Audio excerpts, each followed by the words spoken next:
which is that, AI might not replace us, but people who are using AI to do their jobs will. So just have a ponder of how you guys feel about that statement, because we will definitely have a part of today's session, which is an opportunity for everyone to weigh in and give their thoughts and opinions on, are you scared of AI? Are you embracing it already? I'm just going to put up the agenda as well so everyone knows what today will look like.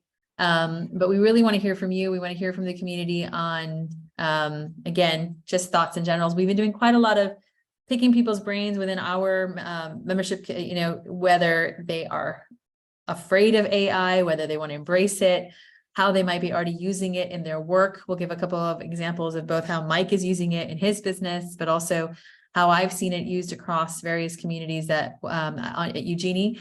But we'd love to hear from you guys as well. So if you have any ways that you're already using it, please feel free to add it in the chat. And then we can talk a bit more about it as the session goes on. So thank you all for being here. We'll continue to let more people in. And as I've mentioned, we are recording the session. But I want to definitely respect your time, so we'll get started. Thank you again for taking the time out of your schedule today to be with us. My name is Susan Kabani, and I'm the founder and CEO of Ugenie. Ugenie is an off-the-shelf membership and community platform. The best way to describe Ugenie is we're a Facebook or LinkedIn for your brand with all the membership backend that you might need. And our USP is simplicity. So, we were trying to make membership really simple. But also bring the community aspects into it. So again, like having your own private Facebook or LinkedIn. If you have any questions about Ugenie in general, we have a community for community managers on our platform. You guys are welcome to join. There's lots of resources in there. We'll share today's video there and on YouTube, so you can have access to it in multiple places. But if you are looking for a way to engage your membership or community and thinking about making a change, just get in touch with us and we can tell you a bit more about ourselves.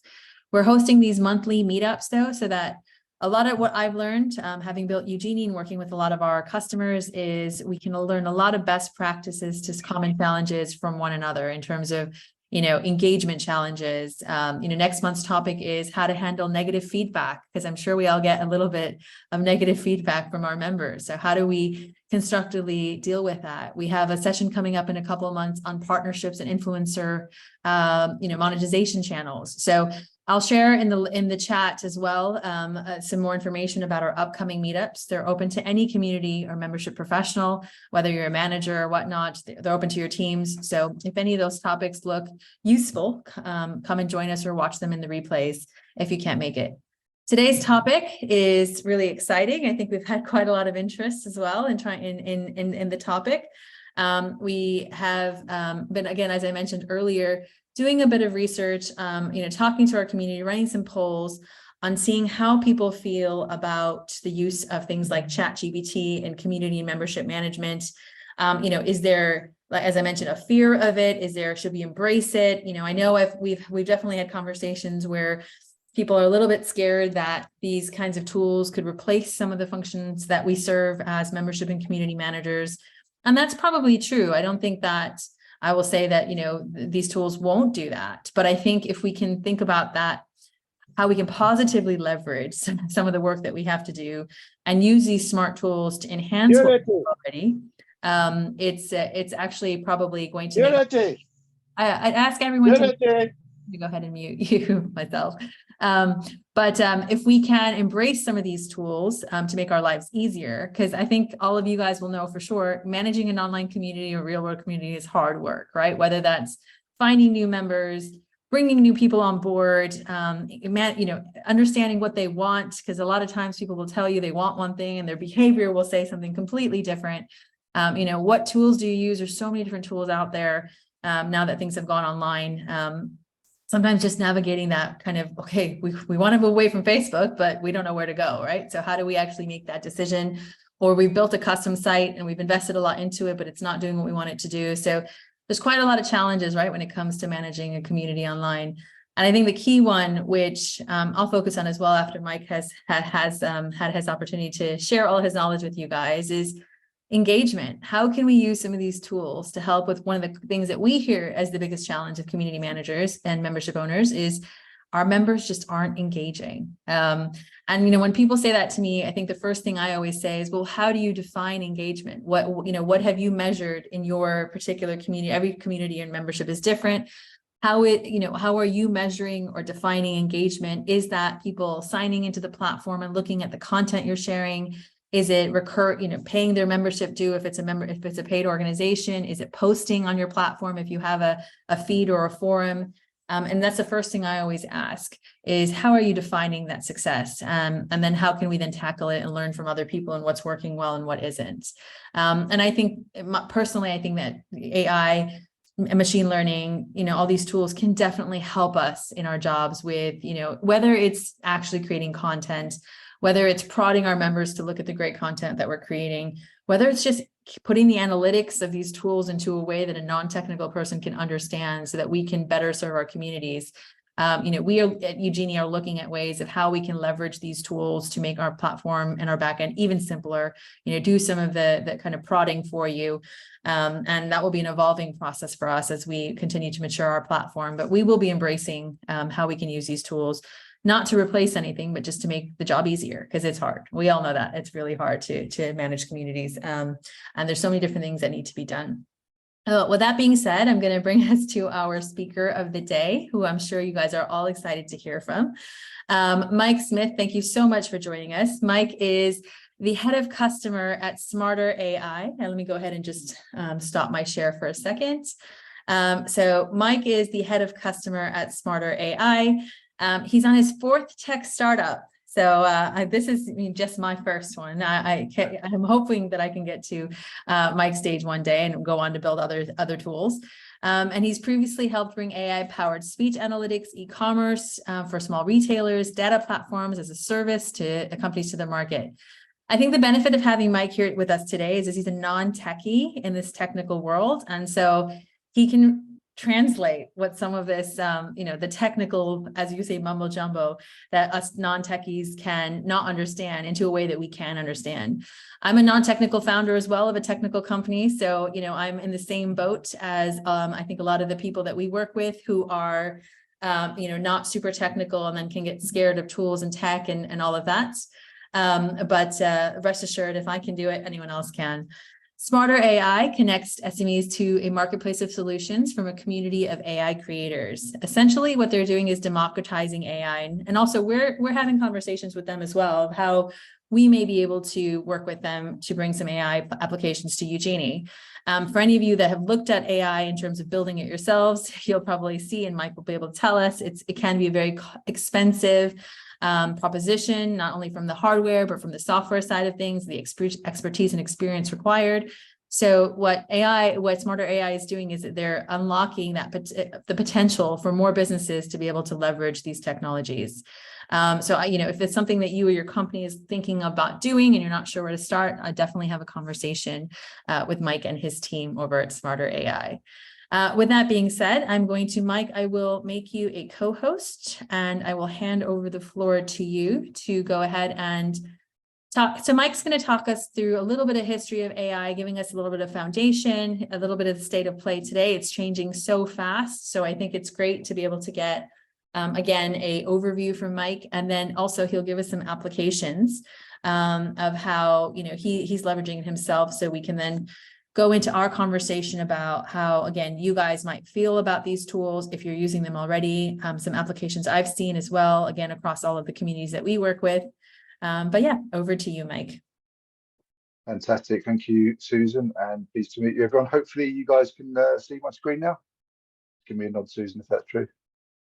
Brilliant. So look, my name's Mike Smith. Appreciate the great introduction, Susan. I've worked in technology for about 15 to 20 years. Good proportion of that in the corporate world, leading transformation programs, bringing AI into the corporate world. As Susan says, latterly, 4 tech startups, probably the 5th tech startup, although I don't necessarily always admit to it, was I was one of the technology directors at Test and Trace as well. So not technically a startup, but we did have to start it from scratch at the beginning of COVID pretty quickly. You can see the meme I've got on there, blatantly ripped off the internet. The fastest things on Earth: cheetah, an airplane, speed of light, people becoming experts in AI. Yeah, and that's great. It's a funny meme. It's poking fun at people like me who come on to do talks like this. You see it all over LinkedIn, but I think it has another meaning for me, and we'll sort of come back to that at the end as well. So if we just move on one, I want you to picture this first of all. So it's 1992. I'm studying at the University of Santa Cruz in California, just outside Silicon Valley. I've got a beautiful ponytail, can't grow a beard yet. And Nirvana, the biggest band, just broken, right? And I'm studying film, American culture, and in that university, there's a guy teaching a course on AI and virtual reality. He's got like a kind of like a, what would you call, like a sort of a cyberpunk vibe, dreadlocks, big boots, leather jacket. And it's kind of science fiction, right? I'm ignoring it. I know the course is there, but I'm thinking this is never going to happen. Yeah, we're living in a world where if I want to type an essay, I have to book into a computer room, type it, and I don't even email it to the professor. I print it and give it to him. But there's still courses on AI. Now we roll forward 30 years, 2023, right? Now I'm now sitting in SIDCUP, not as glamorous as Santa Cruz. I can confirm if you've been to SIDCUP. Apologies to anyone who might be from SIDCUP on this call. I'm sitting with my son and some of his friends. They're drama students at Rose Bruford in just down the road in SIDCUP. And over lunch, obviously I'm paying for lunch, they're students. They're all of them, the whole conversation, and it's not led by me, is about how they're using ChatGPT to do their final dissertations, their theses, all their essays, all kind of have some use of AI in them. And these are drama students. These are not students of computer science or anything else technical. These are 3 or 4 drama students, every single one of them in the last probably 3 months, they're all in the final year, have suddenly transitioned into, this is how we work now. And that's the transition we've got on 30 years. I won't take you for all of that history, but that's kind of where we've gone from like, the real enthusiasts to like literally now everybody who's under 21 is, pretty good at this. I want to start, you can see on my screen there, AI for enthusiasts into AI for enterprises. So let's go maybe 8 years ago. I'm working at a big insurer. We want to buy some AI. It's, we're talking £1 million a year over 3 years, £3 million to buy it. That was speech analytics. And if I'm honest, did it really work? Did it do the use cases we wanted? Probably not. Was it hard to use? Yes. Was it really expensive? Definitely. Could a small to medium enterprise access it? Absolutely not. £1 million a year. That's probably more than their whole turnover.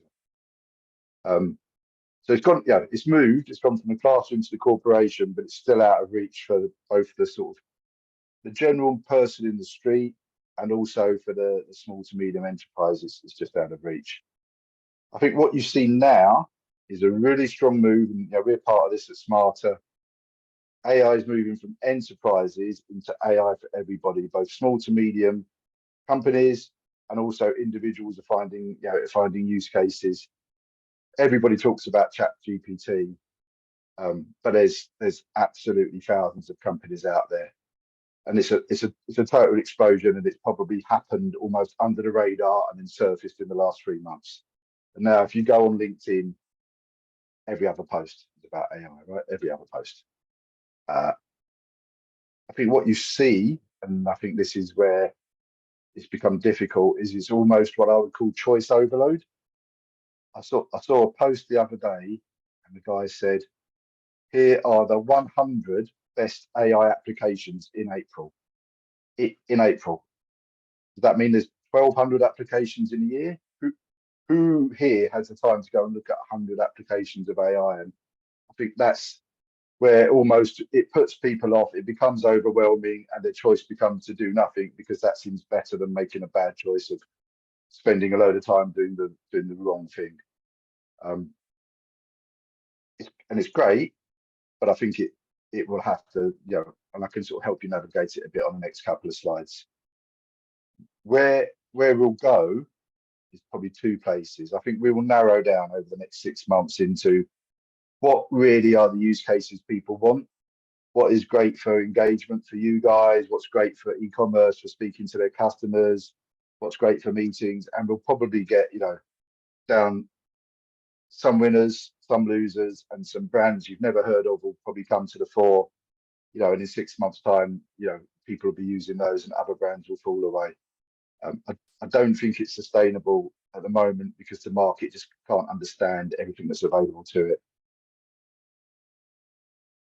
The other thing that can happen, and if George was here, who Susan's met, who's the sort of one of the technical brains, he would say, right now we're still in narrow AI, we're still in large language models that effectively are prompt, you ask a question and it tells you something.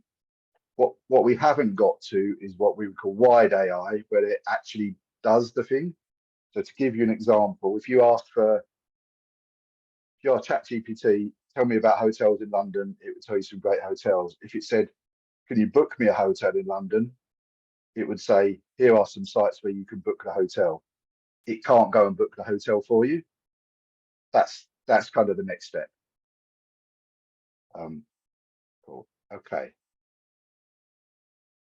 Let's go on. I think there's somebody in the waiting room, Susan. I don't know if you want to let them in. I don't know if you can see them there.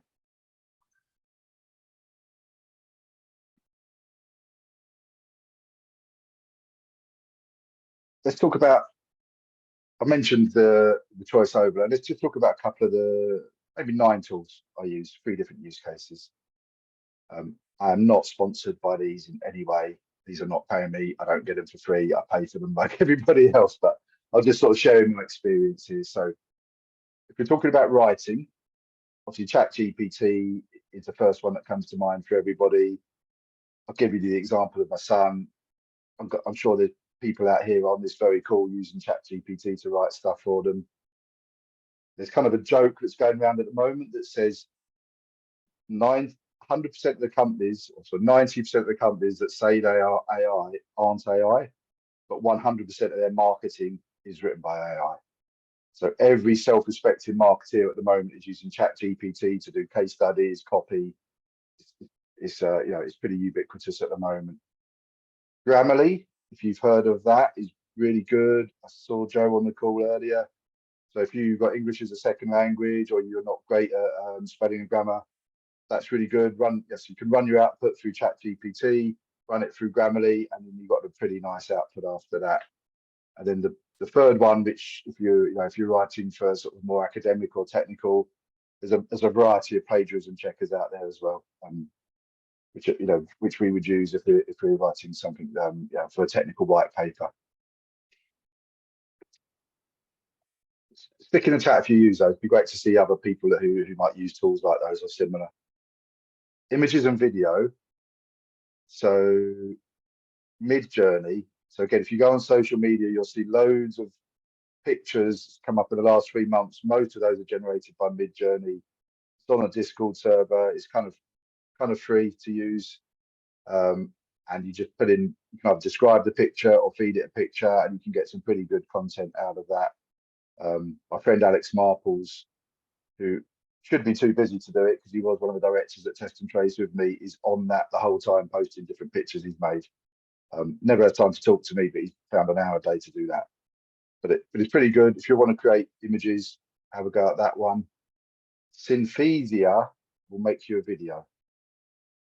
So 3 years ago, I think we spent £30,000 in one of the startups creating a video. Now, an hour. And I can't remember what the subscription is to that. It's not a lot. So it's an AI generated video. You could get ChatGPT to write your script, feed Synthesia the script, and by the end of that, you'd have a pretty nice video.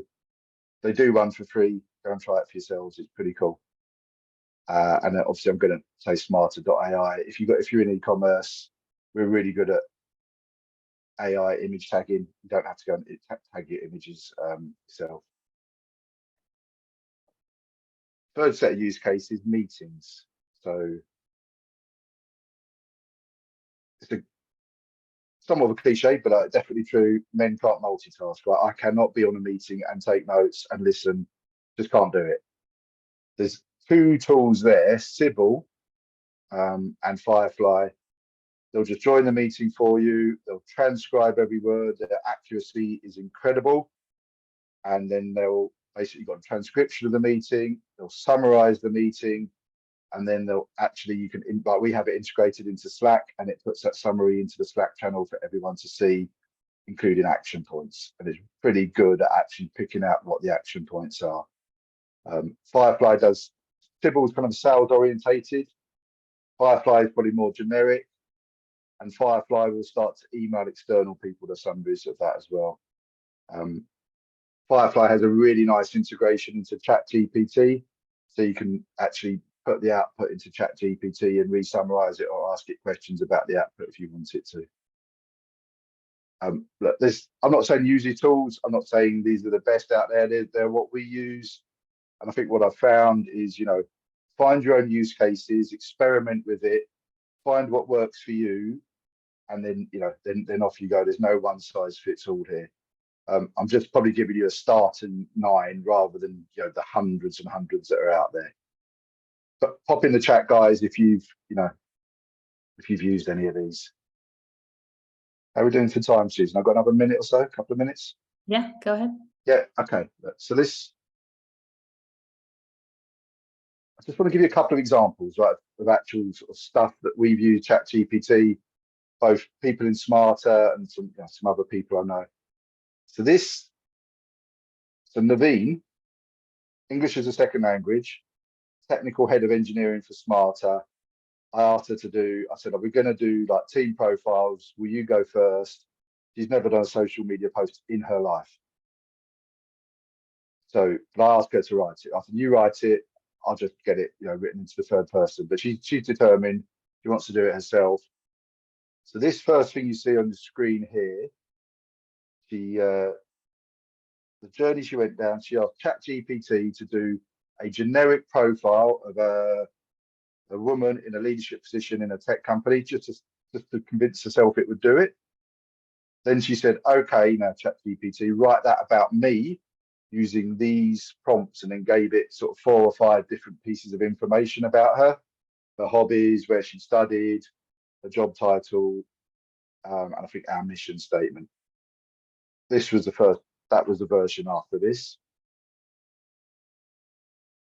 She then asked it to translate that, convert that, whatever you want to say, into a LinkedIn post aimed for high engagement within 150 words. And then this is what it came out with, right? It's added, the emojis are ChatGPT's, they're not mine. The hashtags are from straight out of ChatGPT, not mine, and they're actually pretty good hashtags on LinkedIn. They've all got a lot of followers.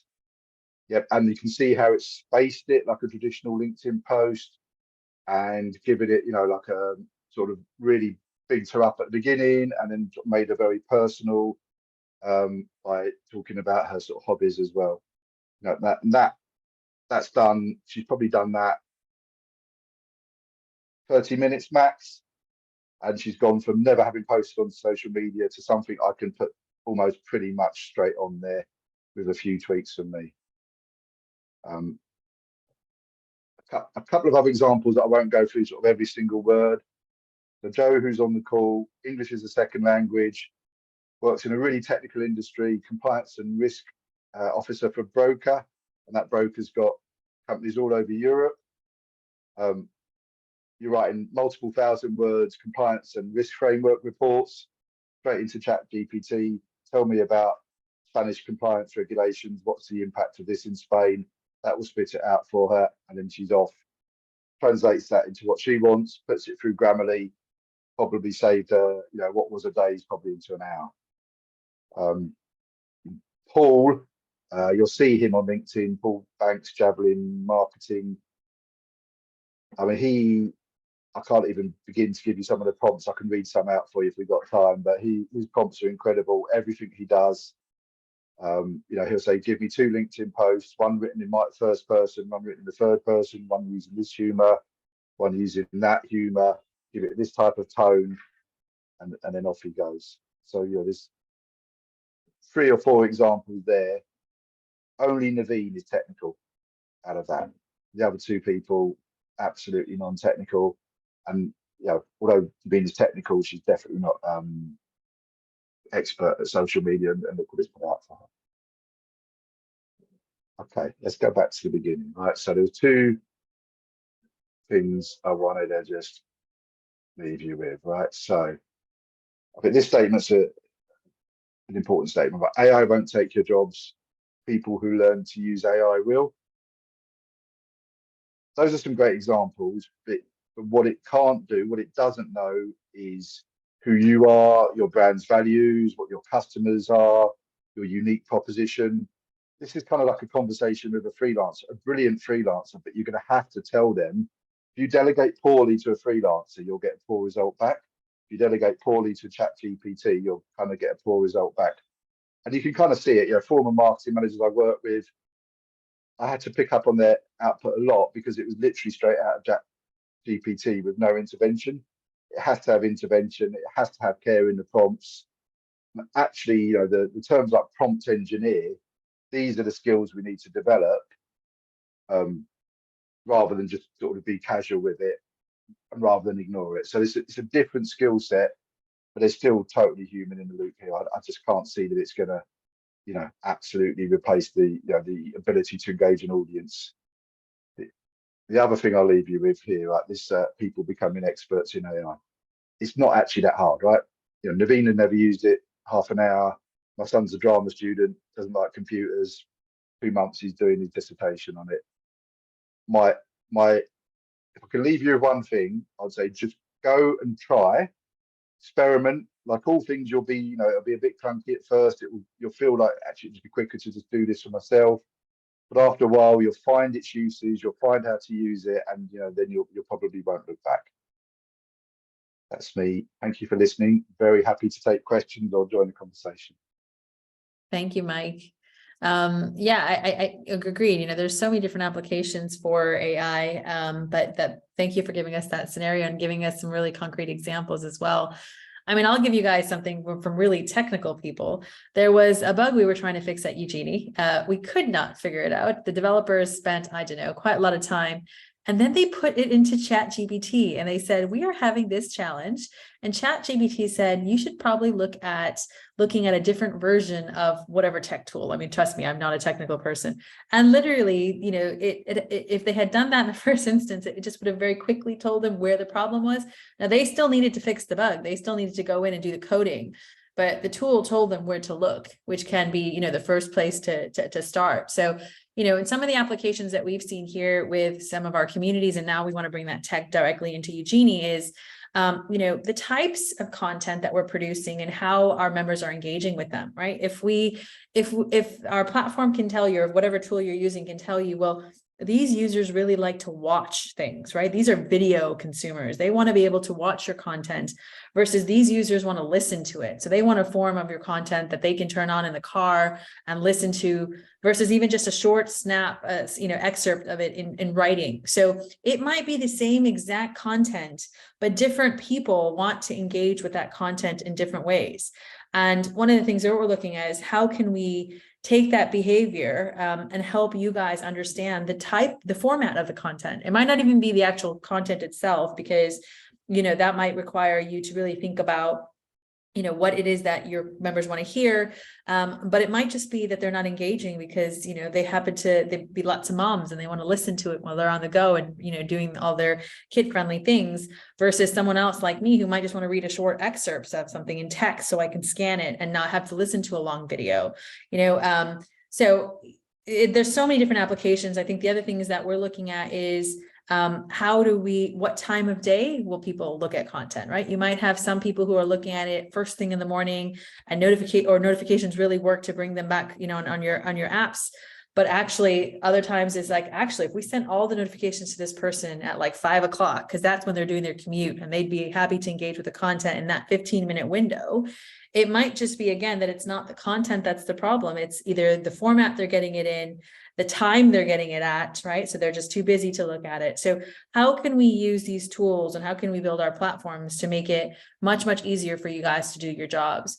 I mean, I typed into, just to, let's use ChatGPT itself, but typed in, how can, we use, community managers use AI? And it gave a bunch of examples, and I think the one thing I'm still learning, and Mike and you guys, there might be people in the room who are actually better at this than me already, is how to search with more context. Because this is what my CTO was trying to explain to me the other day, is saying you do one search, and then from that, you kind of add more context to give a better and more refined answer. And again, this is something that we learn as we do more of it. But, definitely content, personalized recommendations, something at Ugenie, we use tags to do that right now, but could we be even better about that? Really understanding our users' behaviors. We have a session coming up about how, we've heard feedback from community managers that they feel like they have to be on 24/7, right? You have some members messaging you in the morning, some at night. You want to feel like you're giving that support. Can we use tools to kind of automate some of that support? But just giving you an example what ChatGPT is telling us we can do. But I'd love to open up the conversation in the room in terms of, I know there's been chat going on in, how some people are already using AI tools, Firefly, ChatGPT to make their jobs easier. But is there anybody here who's a little bit like pushing back and saying, maybe on the other side of it saying, no, this doesn't have any place in community management? I know Luke, who's here from Ugenie today, did a poll a couple of months ago, and there was definitely some pushback from some people, right, Luke, who were saying, we don't think AI or these tools can ever replace a really good community manager. And there were lots of reasons that were very valid as to why there was a bit of pushback as well. Yeah, a lot of the community managers wanted the personalization for it, and they felt that was moving away from it and not giving enough information that was relevant to the community. That was quite a lot of feedback from community managers that were against it, shall we say. Not fully against it, still had a few things to use, but trying to pick out the personalization side of it from the human aspect to make sure that they're reaching out to the community with the right information. Okay. Is there anyone else who has any opinions on this? I mean, they're still on the fence, or do we have all advocates, and that's why you're here, so you can learn how to better use these tools and make your jobs easier? Does anybody want to pipe in and share their thoughts? Maddie, I know you're a big okay, I knew you were going to pick on me.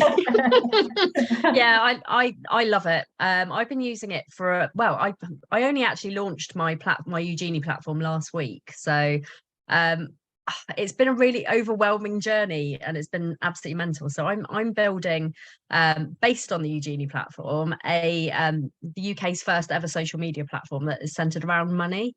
So it's all about financial education for both consumers and business owners. So I'm using it a lot for things like blog writing. So I was paying £500 a month for a blog writer, and now I'm kind of doing it on my own. So I'm putting in the context into ChatGPT, and then I'm basically pulling some key bits from it and then using it to write my own thing. So it's not plagiarism. You've got to be very careful that you're not just like ripping stuff and using the same content. And I'm also using it for press. So I'm featured in the press an awful lot, so loads of different money saving articles and stuff like that, and it's really good for finding topics to talk about. So I'm also a regular on BBC Radio Solent as well, so I put in the topic that they've asked me to talk about, and it gives me a load of talking points. So I'm finding I'm having to use my brain less, which is quite useful, especially as an ADHDer. But it's a really, honestly, it's a game changer for communities, I think. Yeah, I mean, one of the things you said there that kind of, I can't remember phone numbers anymore, right? As things have gotten more digital over time. So I do fear that if we don't have to do any more writing, or if we can, some of these tools will make us a little bit dumber over time, but that's a whole different topic on technology as a whole. Barry. I see it as freeing up your brain to focus on things like selling and actually connecting with people. So it's just the mundane admin crappy things that nobody really wants to do. Well, I know I don't want to do them anyway. I've used it to write my sales pages for my website. I've used it for writing emails. So if you've got to write an email to somebody and you're thinking, how do I do this so it comes across really professionally? Get ChatGPT to do it for you. So good. No, I've It's a definitely fortune. using it from a sales perspective here as well, right? And doing pitches and things like that, doing some research and case studies. So definitely have not just used it and looking at it from how do we support community management, business as a whole. And but Barry, you've had your hand up and we'd love to hear your thoughts as well. Are you? Yeah, many uses, many uses. Best to think of it as a kind of Sherpa that can do all the hard labor while leaving your brain free to think higher thoughts. The best example of this, well, one example of this, where we've used it for dozens of things already, is I got stuck last week because I've got a tech background, but I've never used WordPress. I don't know anything about WordPress and needed to make some changes in the WordPress site. ChatGPT, tell me step by step what I need to do this. It did. It got me through it. My tech guy wasn't available, so ChatGPT did what he would have done. So, you know, there's all sorts of stuff. There's also a class of people now, this is really interesting, I think, called the overemployed. And these are people who've got multiple full-time jobs. One chap's got 4 full-time jobs, which he works remotely. The AI does the work. He doesn't tell the employers, by the way, but he gets 4 salaries. My estimate is that for a lot of jobs, this can reduce the load to about 20%. Which I think chimes with what Maddie was saying earlier on. It's, you know, still finding new uses for it. Yeah. Well, I mean, hopefully that can help with the whole 4-day work week, right? I think more and more people are embracing it. So getting more done in a shorter period of time rather than, and again, I think Maddie, you're right, Maddie's right. It's the admin stuff that we really don't want to do, or the technical stuff that we usually have to rely on technical people to help us with, right? And in terms of being able to understand, you know, even the analytics of, okay, great, you're giving me a lot of data, hey, tool, and someone has mentioned, Nicole, said, which tools do we use and how, you know, how do we even make that decision? But once you choose a tool, there can be a lot of data coming at you and you're like, I don't even know how to process this. So, you know, using some of these tools to help us understand what data is the most important, I think is going to be a cool application. You're right, by the way, about the analytics. We've you know, compiled 10 years worth of data on crowdfunds. We've got 1 million crowdfunds in a database and never really been able to mine it. Now we can. Yeah, definitely. I mean, you know, if you get like every single person's click, everything that they're doing in your community, I mean, what's most important, right? Did they which buttons did they click? And a single user might have like 100 or 200 clicks a day in your platform, even if they're just looking at 1 or 2 posts. So how can, you know, manually going through that, it would be too cumbersome. So I think how to process data and the important bits of your data is definitely going to be a great application. Thank you so much, Barry. Aya? Should we go to you next? Yes, hi everyone. This is a very interesting meeting. Thank you, Susan, for organizing this. I just wanted to share a few observations, adding to some of the people who already spoke here.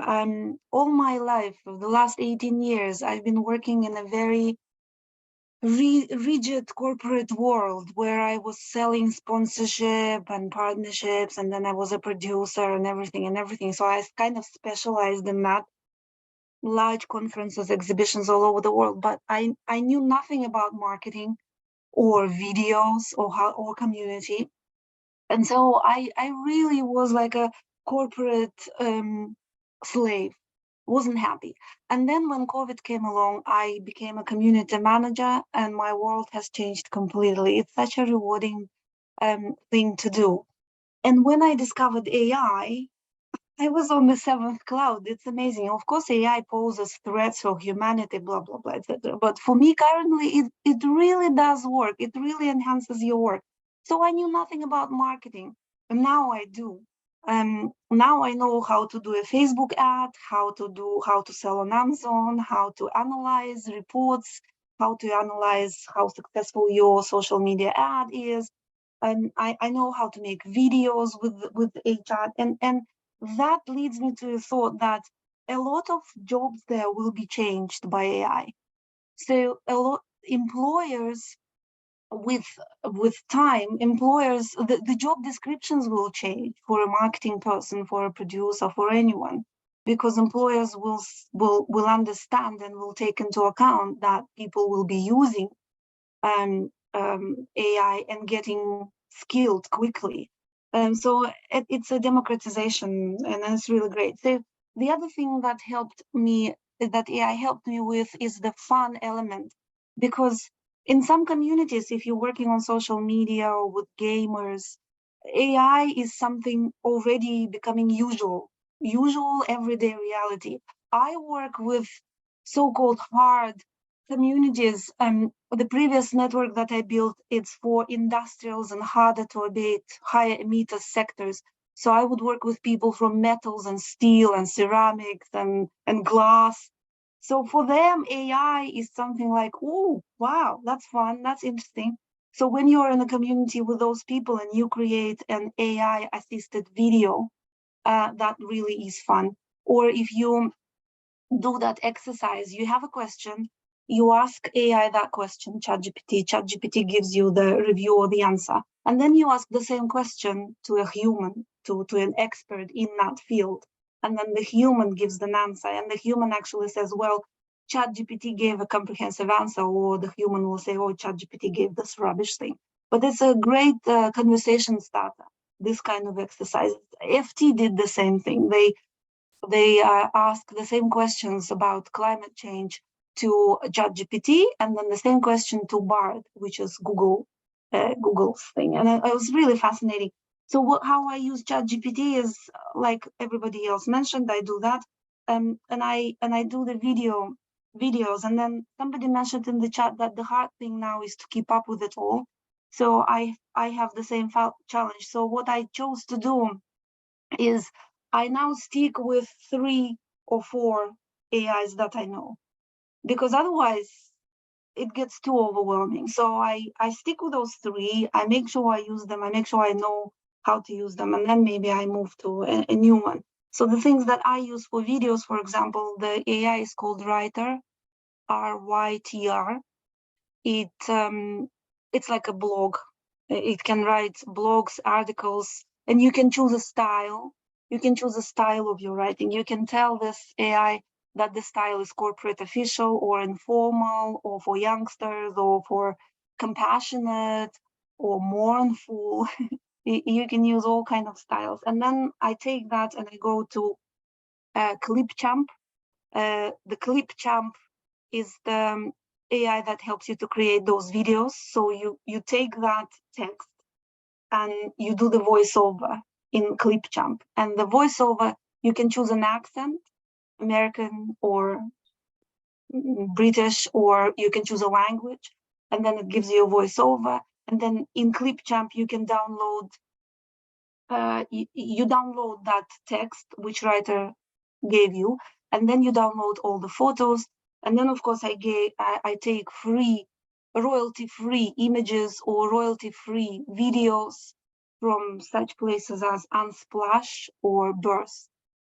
And then Clipchamp puts it all together, and then you add music to it, you upload music, and the royalty-free music you can take from YouTube library as well. So these different elements, and then you can produce one nice video in 45 minutes, which is great. And for example, now I work for the sustainability community for investors, and these topics are very hard, really, really hard. And so I went to ChatGPT and I asked ChatGPT, can you give me information about tokenized blockchain green bonds? And so Green ChatGPT gives me a description. I take that description and I create infographics in Canva, but then I create a video with Clipchamp. I just put that text into the video. I get images in the Unsplash or Burst, and then I put it all together. So it's just, and sometimes it's distracting me from my other things that I need to do for my job. So that's another challenge. So you can, yeah, that's very exciting. Have you seen engagement going up and when you're sharing this with the members, and then what kind of feedback are you getting from them? Yeah, that's a very important question. So with the decarbonization, with this industrial people, the take-up was quite high. They liked it. and there was a lot new things. With investors, let's see. My platform launches in a couple of weeks, so I will see how they engage with. We definitely have to AI. keep us posted and let us know how it's going. Yeah. Yes. Thank you so much for sharing that. Owen? Hi, thank you. Thank you very much, Mike, as well for the presentation, because it was really interesting. I'm from a company called Enterprise Nation, and we're all about delivering support for small and medium enterprising people, folk, businesses across the UK and Ireland. And we're in a very interesting position with AI ourselves. It's sort of like this, we're trying to learn ourselves how best to use it, whilst also trying to be an authoritative voice and telling people, our community, how to use it. One quote that I think is probably just going to, I'll take it to the grave with me, was what you just said earlier on, Mike. AI won't take your jobs. People who learn how to use it will. And I think that does perfectly sort of summarize, I think, the position that AI is in right now, and sort of thinking, how do we then say to the community? But I think, Susan, I think your earlier question was, are people adverse to it? Do people like it? We're actually saying, no, this is great for small businesses. I think small businesses, you know, if you're a startup, your funds are going to be tight. And again, us ourselves, we're a body of about 40, 50 people, if you include our freelancers. So there's definitely places for me, myself, where I could actually incorporate AI into our community. And one of the things that I think I particularly like is that, let's be honest, that mundane sort of laborious bits of the work that we don't particularly like doing, and so we could free up our mind for creative thinking and fun stuff. So I think it's great. I think my sort of comments from learning from this session and what I kind of feel towards it anyway, I think it's more of like a cultural shift. And I think what comes with that is that I think it really has challenged the way, I think, I don't want to get too philosophical here, but the way that we've always sort of learned things and developed is always, we've had to do the work ourselves. I think the closest thing I could compare AI to is probably Google. That was a bit of a shift, you know, all the options. I think AI is another level up to that. But I think the challenge here, and I myself am still struggling with it. I mean, I personally have only used ChatGPT or sort of played around with it, I would probably say, as much. But the reason that I've only sort of played around with it is because I think the lesson isn't actually, you know, oh, how do we use it? It's learning the right things to ask. And I was really interested in, like, you know, I think, sorry, I don't know if it was you, Susan, or someone else who said it earlier on, but about, you know, you ask it one thing and then you build on that. So there's really interesting things that I'm just sort of taking away from it. But I think the angle that, at least from us in the world of UK and Ireland sort of enterprises supporting small businesses, is actually teaching people who are going to produce useful content, because they always come to us to say, okay, please help us build a business. I think the way that we would angle the use of AI isn't actually, oh, you can use it for this, you can use it for that. It's learning how to use it to your advantage. I mean, I literally just here in this moment thought, I mean, I have ChatGPT bookmarked on my browser all the time, but I was like, right, I'm going to ask this question to ChatGPT. How can we use it? And it came up with so many options. And the seventh one, which really made me chuckle, which is one I hadn't even thought of. So again, it just goes to show how useful I think AI can be. We've expanded our market recently, so we're trying to reach international territories. And actually, I didn't realize that ChatGPT, or at least it says it could actually help with that for international customers. So I think the question again that we've got at the moment is saying, because I'm like the community manager, I'm like across so many different inboxes at Enterprise Nation, is we're saying, okay, we want to go to French markets. Can you speak French? And I think, well, I'm doing my best on Duolingo, but I definitely wouldn't be able to hold a good conversation. But apparently ChatGPT could aid with that. So I think that's really, really useful. And again, yeah, I think it just all fills into that quote of AI won't take your jobs. People who learn to use it will. So yeah, that's just kind of my takeaways from the session. But thank you very much, because this is a really useful session. Oh, thank you so much for sharing that. Yeah, you know, and I think, Mike, that statement is, I think, just going to be, you know, everyone's go-to now, because it just really resonates. It's with any technology, right? Like when we, you know, the computer itself replacing letters, and we can go. I mean, that's starting to sound old, but like even, you know, email, and you know, when the pandemic hit, Zooms versus meeting in person. I mean, these are all just examples of us kind of taking that to the next stage. So you know, the AI use is inevitable at the end of the day. So, you know, when we can have our negative, and as you know, you didn't get to philosophical, neither will I, but we do need to embrace it. And I think hopefully it will allow us to just get away from the the mundane. But, you know, there's a whole another conversation as well that's happening in the creator world of how, you know, is AI going to replace that creativity? And if it's going to create the videos and it doesn't need a person again to put together to that storyboard, you know, is it, I think Mike did say, you know, knowing our brand values, knowing what we want to represent our communities and ourselves. So, you know, we can have AI create these great resources, but we still have to vet them to make sure, okay, actually, yeah, this makes me feel the way I want people to feel when they're thinking about Ugenie, which I don't think that AI can replace just yet. Although there was that controversy where that book, a children's book, right, was written by someone using purely AI over a weekend, and it was, you know, it was very well received until it wasn't. So I think we're still going to hear quite a lot of stories on the use of this in so many different aspects. Joe, I'd love to hear from you as well. You can see your hand up. Thank you. I just wanted to second what Owen said as well, with different countries, jurisdictions, languages. So I'm that person that Mike referred to on the presentation. The risk and assurance officer for the brokerage. It's international company. So we do a lot of mergers and acquisitions within Europe, trying to utilize, let's say, Spanish regulations. It's a difficult one to be relatable and not to focus on technicalities of compliance in itself, absolutely technical.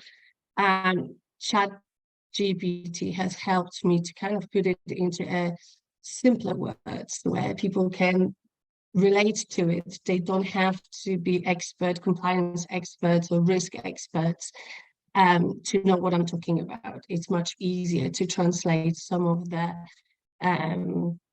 regulations and technical phrases. So I am an absolute advocate for it as well myself. So like the rest of the room, so it seems.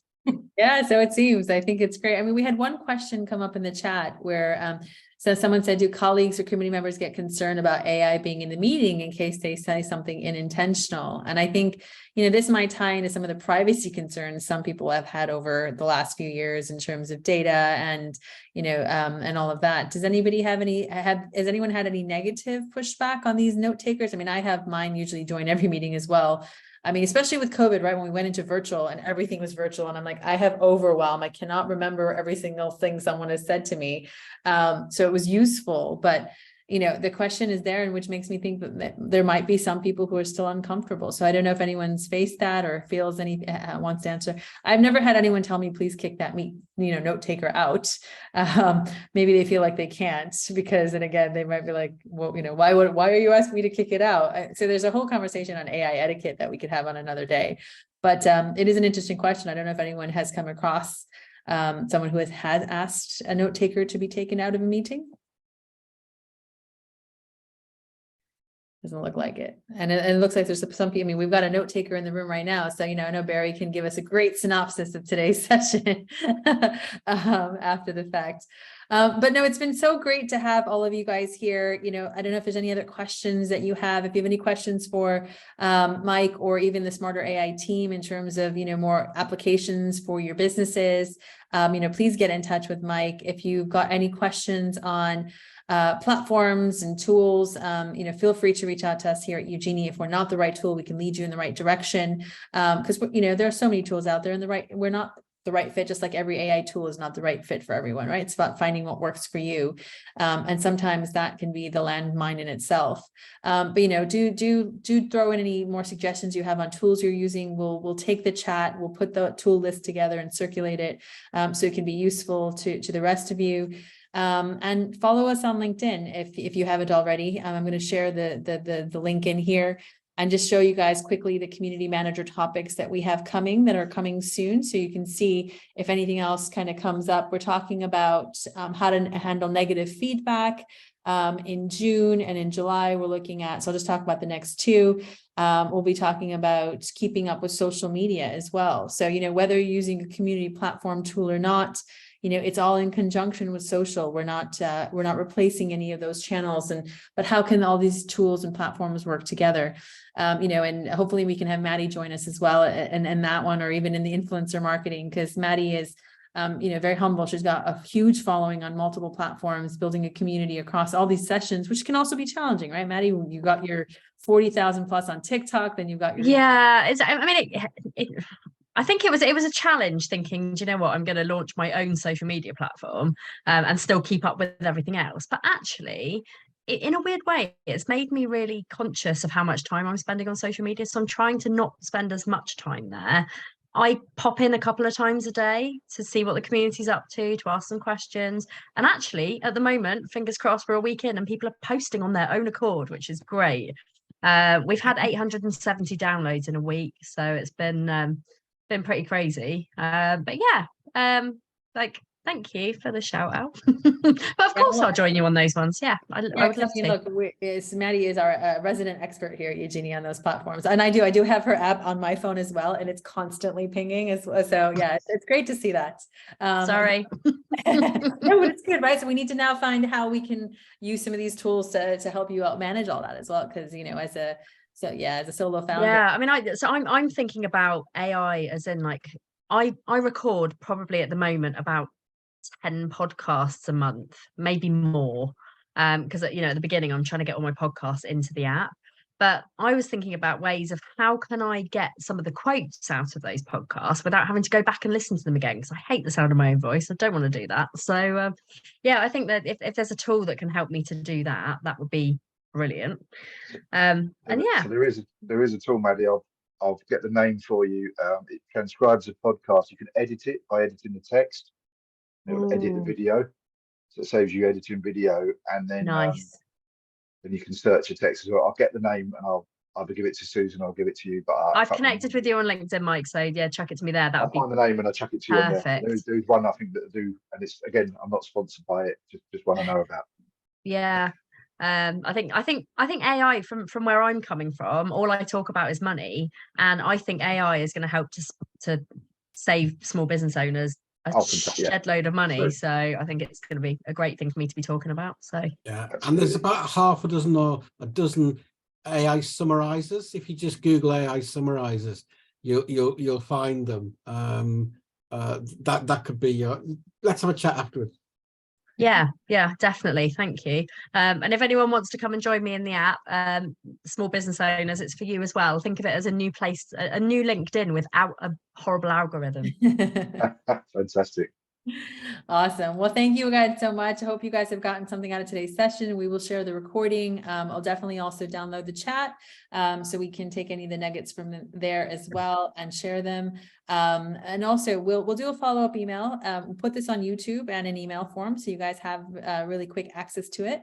But we will invite you to our community as well. So as we continue to have more topical conversations and add tools and tricks, you can come and access that in our Ugenie communities for community managers. So thanks again, Mike, so much for joining us and having the conversation. We're looking forward to, having further conversations with Smarter.ai ourselves here at Ugenie and see how it can help us bring in more AI into community management tools itself.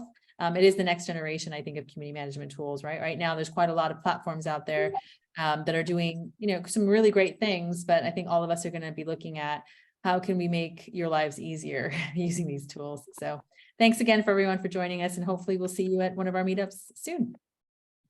Thank you. Fantastic. Here. Thanks, guys. Bye. Thank you. Bye. Thanks, Susan. No problem. Bye for now. Bye-bye. Thank you so much for this. That's a nice one. Thank you so much for joining. Hopefully you got something out of it today. Yeah, thank you. Bye. Bye-bye.